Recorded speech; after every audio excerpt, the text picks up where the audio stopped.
Hello, my name is Brianna Suffren, and today I will be briefly discussing with you the reaction equation we analyzed in question 2 from last week's lab report, as well as any precautions we would need to take in order to ensure a high yield of the product. So in lab 2, or in lab question 2, we primarily dealt with the Grignard reaction mechanism, which is a specific mechanism that can explain any addition of magnesium halides, whether those halides may be alkyls, vinyls, or aryl halides to any carbonyl group like an aldehyde or ketone. So specifically in question 2, we primarily dealt with the synthesis of Benzhydrol and 3 key reaction equations that corresponded with it.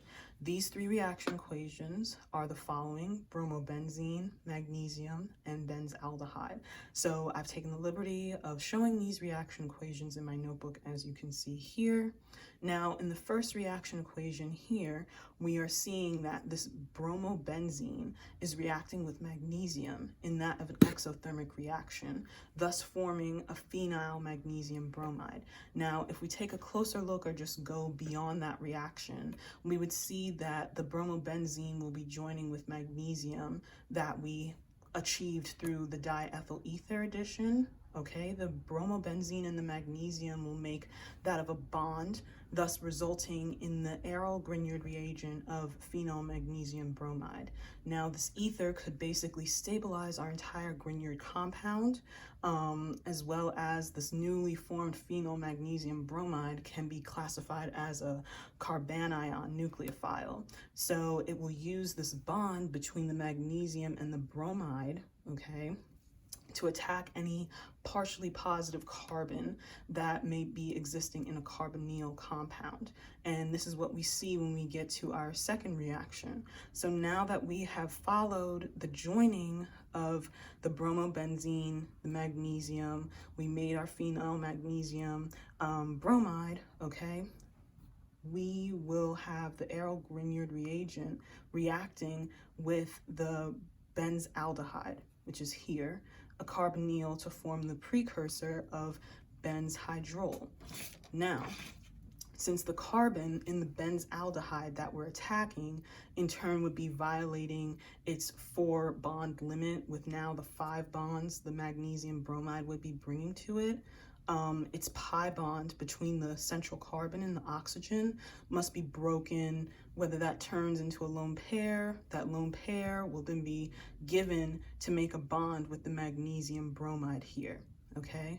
And the H will be eliminated when we add this benzene ring. So now that we have done that, okay, we get the precursor to benzhydrol. Okay, so now the final reaction, my third reaction here, this is just the benzhydrol precursor being hydrolyzed with water. So when we hydrolyze it, this is going to cause the compound we made, all right, as we saw in reaction equation 2, to hydrolyze while the benzhydrol and magnesium bromide hydroxide are formed. Now, logically, an acid workup would be used to finalize everything and to neutralize this final product I receive of the benzhydrol. And now, in terms of precautions we could do to ensure high yields of benzhydrol product, there are a multitude that could be taken. I'll just name 2 in particular.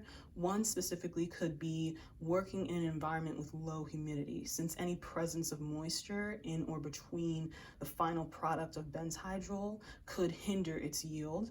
And one last possible precaution could be filtering off any remaining reactants, being that if we have any remaining reactants on my final product I don't filter off, it could negatively affect the mass, thus leading to a lower yield.